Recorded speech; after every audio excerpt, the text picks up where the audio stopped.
ಎಲ್ಲರಿಗೂ ನಮಸ್ತೆ. ಮಧುವಾಹಿನಿ ಹೆಬ್ರಿ ಕನ್ನಡ ಯೂಟ್ಯೂಬ್ ಚಾನಲ್ಗೆ ಎಲ್ಲರಿಗೂ ಸ್ವಾಗತ. ನಾನು ನಿಮ್ಮ ಸಂತೋಷ್ ನಾಯಕ್ ಹೆಬ್ರಿ. ಇವತ್ತು ಈ ಒಂದು ರಬ್ಬರ್ ತೋಟದಲ್ಲಿರುವಂತಹ ಪೆಟ್ಟಿಗೆಗಳಲ್ಲಿ, ಜೇನು ಪೆಟ್ಟಿಗೆಗಳಲ್ಲಿ, ಕೆಲವೊಂದು ಪೆಟ್ಟಿಗೆಗಳಲ್ಲಿ ನಾವು ಇವತ್ತು ಜೇನುತುಪ್ಪವನ್ನು ತೆಗೆಯಲಿಕ್ಕೆ ಬಂದಿದ್ದೇವೆ. ಫೆಬ್ರವರಿ 16, 2025 ಈ ಸೀಸನ್ನ ಈ ವರ್ಷದ ಮೊದಲ ಜೇನುತುಪ್ಪ.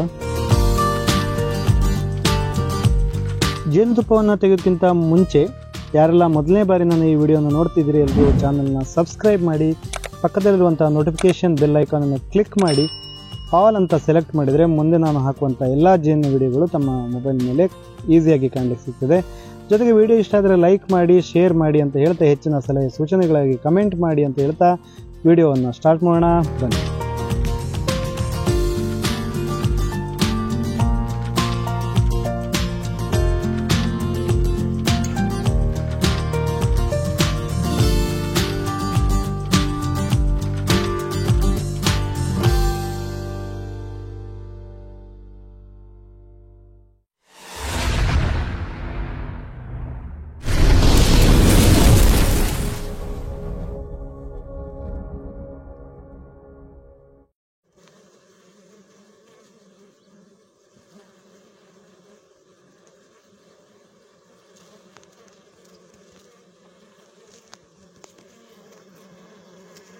ಈ ಒಂದು ಪೆಟ್ಟಿಗೆಯಲ್ಲಿ ನಾವು ಸೂಪರ್ಗೆ ಹೋದ ವರ್ಷದ ಮೇಣದ ಹಾಳೆಯನ್ನು ಕೊಟ್ಟಿದ್ದೇವೆ. ಹೋದ ವರ್ಷ ಮೇಣದ ಹಾಳೆಯನ್ನು ಕೊಟ್ಟು ಜೇನುತುಪ್ಪವನ್ನು ತೆಗೆದು ಸೀಸನ್ ಕಳೆದ ನಂತರ ಜಾಗ್ರತೆಯಲ್ಲಿ ಫ್ರೇಮ್ ಸಮೇತ ಅದನ್ನು ನಾವು ಎತ್ತಿಟ್ಟಿದ್ವಿ. ಈ ವರ್ಷ ಮತ್ತೆ ಜೇನು ಸೀಸನ್ ಸ್ಟಾರ್ಟ್ ಆಗುವಂಥ ಸಮಯದಲ್ಲಿ ಅದೇ ಫ್ರೇಮನ್ನು ನಾವು ಜೇನು ಪೆಟ್ಟಿಗೆ ಕೊಟ್ಟಿದ್ದೇವೆ. ಹಾಗಾಗಿ ಒಂದು ಸಲ ನಾವು ಮೇಣದ ಹಾಳೆಯನ್ನು ಕೊಟ್ಟು ಕಾಪಾಡಿಕೊಂಡ್ರೆ 4-5 ವರ್ಷಗಳ ಕಾಲ ಅದನ್ನ ಮರುಬಳಕೆ ಮಾಡ್ಬೋದು. ನಮ್ಮ ವಿಭಜನೆಯು ಕೂಡ ಸ್ವಲ್ಪ ಲೇಟ್ ಆದರೂ ಕೂಡ ಸೀಸನ್ ಸ್ಟಾರ್ಟ್ ಆಗುವಂಥ ಸಮಯದಲ್ಲಿ ನಾವು ಈ ಥರ ಕಳೆದ ವರ್ಷದ ಮೇಣದ ಹಾಳೆಯ ಸೂಪರ್ಗಳನ್ನು, ಫ್ರೇಮ್ಗಳನ್ನು ನಾವು ಕೊಟ್ಟರೆ ಜೇನು ಇಳುವರಿ ಸ್ವಲ್ಪ ನಮಗೆ ಜಾಸ್ತಿ ಸಿಗ್ತದೆ ಮತ್ತು ಅವುಗಳಿಗೆ ಕೆಲಸ ಕೂಡ ಸ್ವಲ್ಪ ಕಡಿಮೆ ಆಗ್ತದೆ.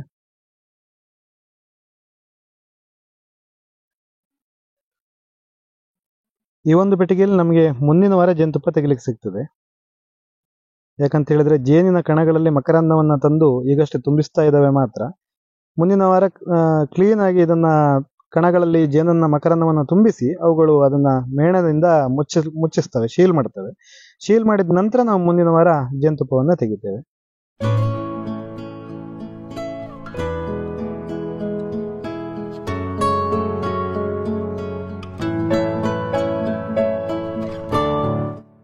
ನೋಡಿ, ಇದೊಂದು ಇನ್ನೊಂದು ಪೆಟ್ಟಿಗೆ, ISIನ 6 ಫ್ರೇಮಿನ ಪೆಟ್ಟಿಗೆ. ಇದರಲ್ಲೀಗ 3 ಸೂಪರ್ಗಳು ಇಟ್ಟಿದ್ದೇವೆ. ಹೆಚ್ಚು ಕಮ್ಮಿ ಮಾರ್ಚ್ವರೆಗೂ ಕೂಡ ನೊಣಗಳ ಅಭಿವೃದ್ಧಿ ಜಾಸ್ತಿ ಆಗ್ತಾ ಬಂದು ಅದು ವಿಭಜನೆಗೆ ಬರ್ತಾ ಇರ್ತದೆ. ಜೇನುತುಪ್ಪ ಮಕರಂದಗಳು ಹೇರಳವಾಗಿ ಸಿಗುವಂತಹ ಸಮಯದಲ್ಲಿ ಮಾರ್ಚ್ ಕೊನೆಯವರೆಗೂ ಅವುಗಳು ವಿಭಜನೆಗೆ ಬರ್ತವೆ.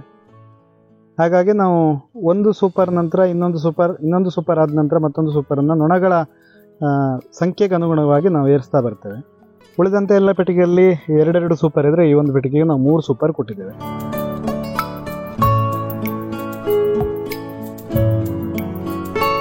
ನೋಡಿ, ಈಗ 3ನೇ ಸೂಪರ್ನಲ್ಲಿ ಸಹ ಜೇನುನೊಣಗಳು ಕೆಲಸ ಮಾಡ್ತಾನೆ ಇದ್ದಾವೆ.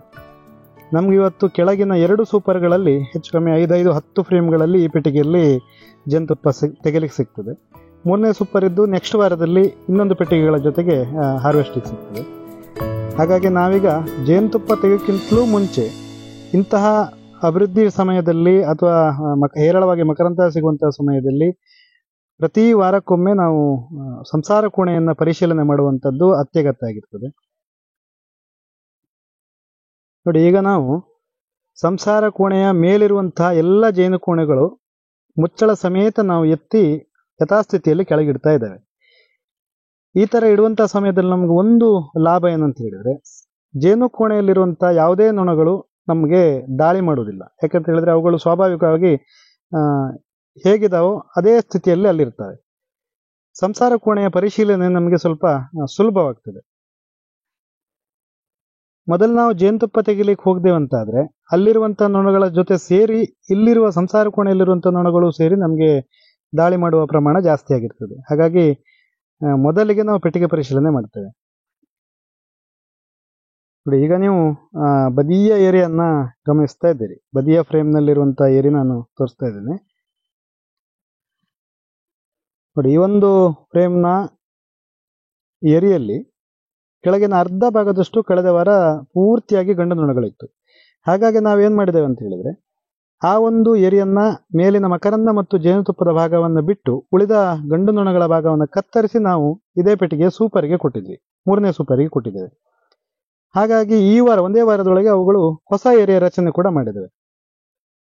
ಗಂಡು ನೊಣಗಳನ್ನ ನಾವು ಆದಷ್ಟು ಈ ರೀತಿಯಲ್ಲಿ ನಿಯಂತ್ರಣ ಮಾಡ್ತಾ ಬಂದ್ರೆ ರಾಣಿಕಣ ಅತಿ ಹೇರಳವಾಗಿ ರಾಣಿಕಣ ಆಗೋದನ್ನು ನಾವು ಒಂದು ರೀತಿಯಲ್ಲಿ ಸಣ್ಣ ವಿಧಾನದಲ್ಲಿ ತಪ್ಪಿಸ್ಲಿಕ್ಕೆ ಸಾಧ್ಯ ಇದೆ. ಪೂರ್ತಿಯಾಗಿ ಅಂತ ನಾನು ಹೇಳಲಿಕ್ಕೆ ಆಗೋದಿಲ್ಲ, ಸ್ವಲ್ಪ ಮಟ್ಟದಲ್ಲಿ ನಿಯಂತ್ರಣ ಮಾಡ್ಬೋದು ಅನ್ನುವಂಥದ್ದು ನನ್ನ ಕಲ್ಪನೆ. ಜೊತೆಗೆ ಇದರಲ್ಲಿಗ ಪ್ರತಿ ವಾರ ರಾಣಿಕಣ ಆಗ್ತಾ ಇರೋದ್ರಿಂದ ನಾವು ಈ ಒಂದು ಪೆಟ್ಟಿಗೆಯನ್ನ 6 ಫ್ರೇಮಿಂದ 8 ಫ್ರೇಮಿನ ಪೆಟ್ಟಿಗೆಗೆ ಶಿಫ್ಟ್ ಮಾಡ್ತಾ ಇದ್ದೇವೆ.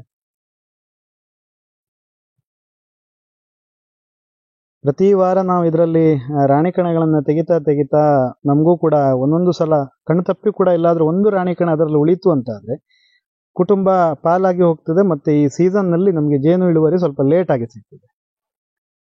ಅಥವಾ ನಾವು ಸರಿಯಾಗಿ ಗಮನ ಕೊಡ್ಲಿಲ್ಲ ಅಂತ ಆದ್ರೆ ಪೆಟ್ಟಿಗೆ ಕೂಡ ಹೋಗುವಂತ ಚಾನ್ಸಸ್ ಇರ್ತದೆ. ಹಾಗಾಗಿ ನಾವಿವತ್ತು ಒಂದು ಸ್ವಲ್ಪ ಇಲ್ಲಿ ಬದಲಾವಣೆಯನ್ನು ಮಾಡ್ತಾ ಇದ್ದೇವೆ. ಈ ತರ 6 ಫ್ರೇಮಿನ ಬಾಕ್ಸ್ನಿಂದ 8 ಫ್ರೇಮಿನ ಬಾಕ್ಸ್ಗೆ ನಾವು ನೊಣಗಳನ್ನು ಶಿಫ್ಟ್ ಮಾಡಿದಂಥ ಸಮಯದಲ್ಲಿ 8 ಫ್ರೇಮಿನ ಬಾಕ್ಸ್ನಲ್ಲಿ ಅವುಗಳಿಗೆ ಮತ್ತು 2 ಫ್ರೇಮ್ಗಳು ಹೊಸ ಏರಿಗಳ ಕಟ್ಟಲಿಕ್ಕೆ ನಾವು ಅವಕಾಶ ಕಲ್ಪಿಸಿಕೊಟ್ಟಂತಾಗ್ತದೆ. ಹಾಗಾಗಿ 6 ಫ್ರೇಮಿನ ಬಾಕ್ಸಿಂದ 8 ಫ್ರೇಮಿನ ಬಾಕ್ಸ್ ಕೂಡ ಸ್ವಲ್ಪ ಸ್ಥಳಾವಕಾಶದಲ್ಲಿ ದೊಡ್ಡದಿರೋದ್ರಿಂದ ಅವುಗಳಿಗೆ ಸ್ವಲ್ಪ ನಿರಾಳವಾಗಿರ್ಲಿಕ್ಕಾಗ್ತದೆ. ಜೊತೆಗೆ ಮೇಲಿನ ಜೇನುತುಪ್ಪ ಕೂಡ ನಾವು ಇವತ್ತು ತೆಗಿತಾ ಇದ್ದೇವೆ.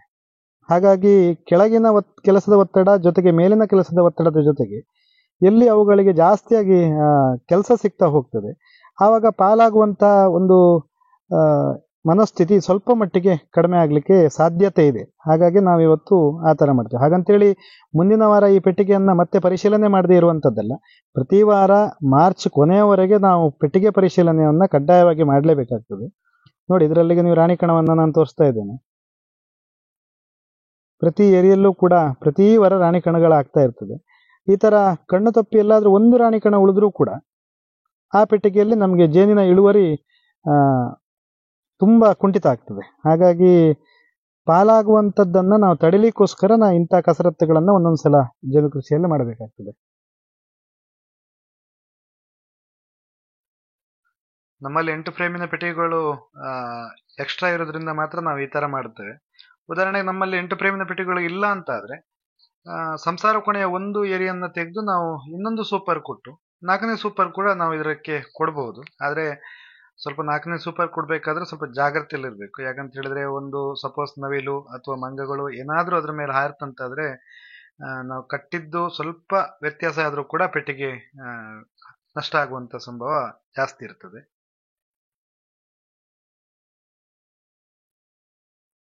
ನೋಡಿ, ಈ ಒಂದು ಏರಿಯಲ್ಲಿ ಸಾಧಾರಣ 75ರಿಂದ 80% ಗಂಡು ಮೊಟ್ಟೆಗಳೇ ಇದೆ. ಮೇಲಿನ ಭಾಗದಲ್ಲಿ ಜೇನುತುಪ್ಪ ಇದೆ, ತದನಂತರ ಮಕರಂದ, ಅದರ ನಂತರ ಕೆಳಗಡೆ ಕೆಲಸಗಾರ ನೊಣಗಳ ಮೊಟ್ಟೆಗಳು ವಿರಳವಾಗಿದ್ದು ಗಂಡು ನೊಣಗಳ ಮೊಟ್ಟೆಗಳು ಜಾಸ್ತಿ ಇದೆ. ಹಾಗಾಗಿ ನಾವು ಇವತ್ತು ಈ ಒಂದು ಏರಿಯನ್ನು ಕೂಡ ನಾವು ಅರ್ಧ ಭಾಗದಷ್ಟು ಕತ್ತರಿಸ್ತಾ ಇದ್ದೇವೆ.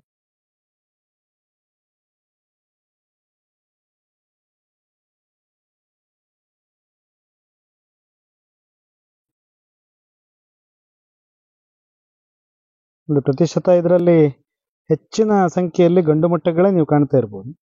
ಹಾಗಾಗಿ ನಾವು ನಿಧಾನವಾಗಿ ಆ ಅರ್ಧ ಭಾಗದ ಏರಿಯನ್ನ ಕತ್ತರಿಸ್ತಾ ಇದ್ದೇವೆ. ಸ್ವಲ್ಪ ನಿಧಾನವಾಗಿ ಕೆಲಸ ಮಾಡಬೇಕಾಗ್ತದೆ. ಯಾಕಂತ ಹೇಳಿದ್ರೆ ನಾವು ಏರಿಯಲ್ಲಿರುವಂಥ ಎಲ್ಲ ನೊಣಗಳನ್ನ ಈಗ ಇಳಿಸ್ಕೊಳ್ಳಿಲ್ಲ. ಆ ಕಡೆಯಲ್ಲಿ ನೊಣಗಳು ಕೂಡ ರಾಶಿಯಾಗಿರೋದನ್ನ ನೀವು ನೋಡ್ಬೋದು.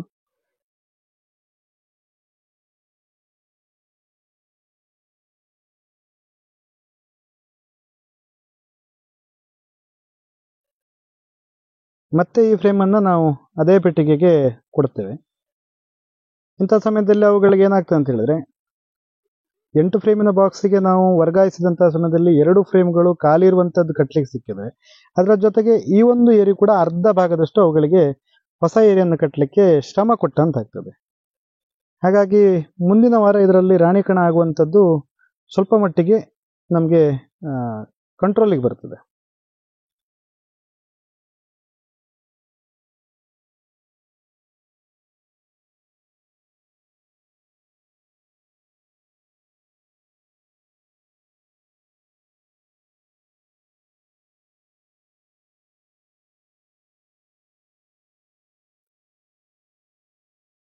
ಈಗ ನಮ್ಮ 6 ಫ್ರೇಮಿಂದ 8 ಫ್ರೇಮಿಗೆ ವರ್ಗಾವಣೆ ಮಾಡುವಂಥ ಕೆಲಸ ಯಶಸ್ವಿಯಾಗಿ ಮುಗಿದಿದೆ. ಅದ್ರ ಜೊತೆಗೆ ಇರುವಂಥ ರಾಣಿಕಣಗಳನ್ನು ಕೂಡ ತೆಗೆದಾಗಿದೆ.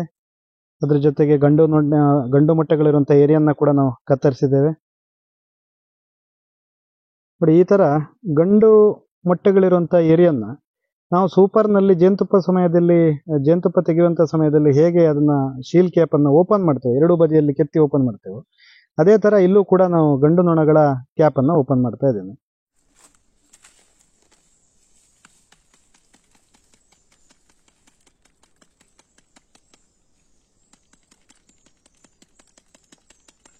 ಕಂಪ್ಲೀಟ್ ಆಗಿ ಎರಡೂ ಕಡೆ ಕ್ಯಾಪ್ ಓಪನ್ ಆದಮೇಲೆ ನಾವು ಅದಕ್ಕೆ ಸ್ವಲ್ಪ ನೀರನ್ನು ಸ್ಪ್ರೇ ಮಾಡಿದರೆ ಒಳ್ಳೆಯದು. ಅದರಲ್ಲಿ ಈಗ ಸ್ಪ್ರೇಯರ್ ಇಲ್ಲದೆ ಇರುವಾಗಂದ್ರೆ ನಾನು ನೀರನ್ನು ಅದ್ರ ಮೇಲೆ ಹಾಕ್ತಾ ಇದ್ದೇನೆ.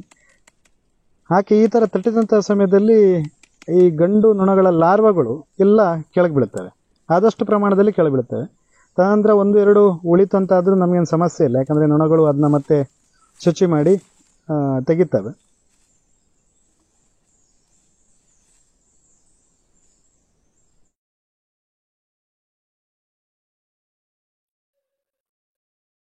ನಾವೀಗ ಖಾಲಿ ಸೂಪರ್ ಫ್ರೇಮ್ಗೆ ಈ ಒಂದು ಏರಿಯನ್ನ ಇಟ್ಟು ಕೊಡ್ತಾ ಇದ್ದೇವೆ. ಆದಷ್ಟು ನಾವು ಗಂಡು ಮೊಟ್ಟೆಗಳಿರುವಂಥ ಏರಿಯನ್ನ ಮಾತ್ರ ಈ ಥರ ಕತ್ತರಿಸಿ ಸೂಪರ್ನ ಪೂರ್ತಿ ಫ್ರೇಮ್ಗೆ ಕೊಡ್ಬೋದು.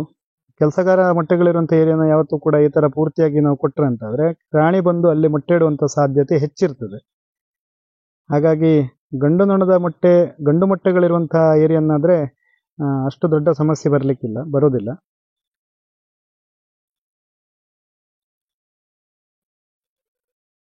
ಇದ್ಮೇಲೆ ಇದರಲ್ಲಿರುವಂಥ ಉಳಿದ ಲಾರ್ವಗಳನ್ನೆಲ್ಲ ಅವುಗಳು ಕ್ಲೀನ್ ಮಾಡಿ ಇದನ್ನ ಮುಂದಿನ ವಾರ ಇದರಲ್ಲಿ ಜೇನುತುಪ್ಪ ತುಂಬಿಸ್ಲಿಕ್ಕೆ ಶುರು ಮಾಡ್ತವೆ.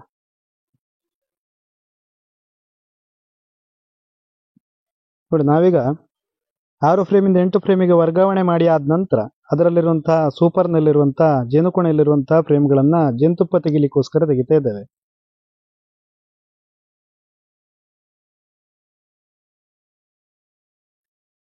ನೋಡಿ, ಇದೀಗ ಜೇನುಕೋಣೆಯ ಫ್ರೇಮ್ಗಳು ಸಂಪೂರ್ಣವಾಗಿ ಏರಿಯಲ್ಲಿ ಮಕರಂದವನ್ನು ತಂದು ತುಂಬಿಸಿ ಆದ ನಂತರ ಅವುಗಳು ಇದನ್ನ ಮೇಲ್ಪದರ ಮೇಣದಿಂದ ಮುಚ್ಚಿಬಿಡ್ತವೆ. ಅದರ ನಂತರ ನಾವು ಏನು ಮಾಡ್ತೇವೆ ಅಂತ ಹೇಳಿದ್ರೆ, ಈ ಮುಚ್ಚಿದ ನಂತರ ಹರಿತವಾದ ಚಾಕುವಿನಿಂದ ಆ ಮೇಲ್ಪದರವನ್ನು ನಿಧಾನವಾಗಿ ನಾವು ತೆಗಿಬೇಕಾಗ್ತದೆ. ಎರಡೂ ಕಡೆಗಳಲ್ಲಿ ತೆಗೆದು ತದನಂತರ ನಾವು ಈ ಒಂದು ಕೆಳಗೆ ಜೇನುಯಂತ್ರ ಏನಿದೆ ಆ ಜೇನುಯಂತ್ರದಲ್ಲಿ ಇಟ್ಟು ಜೇನುತುಪ್ಪವನ್ನು ತೆಗೆಯುವಂಥದ್ದು.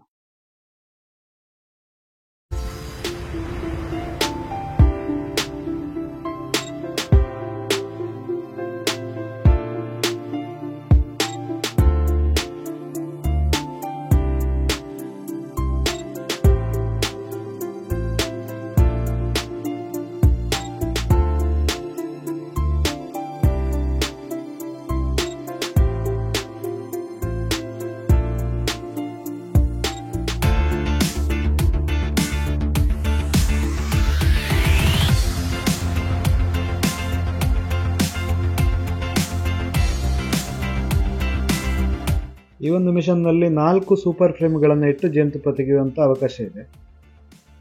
ಹಾಗಾಗಿ ನಾವು ಮೊದಲಿಗೆ 4 ಫ್ರೇಮ್ಗಳನ್ನು ಅನ್ಕ್ಯಾಪ್ ಮಾಡಿ ತದನಂತರ ಮಿಷನ್ನಲ್ಲಿಟ್ಟು ರೊಟೇಟ್ ಮಾಡಬೇಕಾಗ್ತದೆ.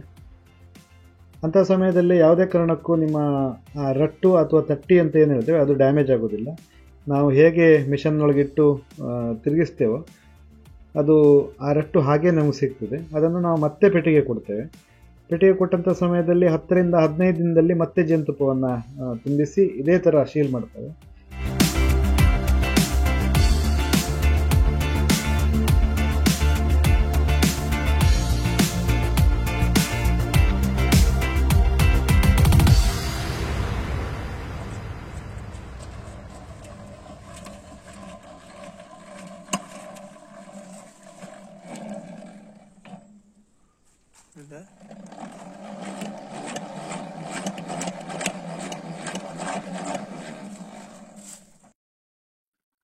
ಇದು ಈ ವರ್ಷದ ಜೇನಿನ ಮೊದಲ ಸೀಸನ್ನ ಮೊದಲ ಜೇನುತುಪ್ಪ. ಹಾಗಾಗಿ ಈ ವಿಡಿಯೋನ ನಿಮ್ಮ ಜೊತೆ ಹಂಚ್ಕೊಂಡಿದ್ದೇನೆ.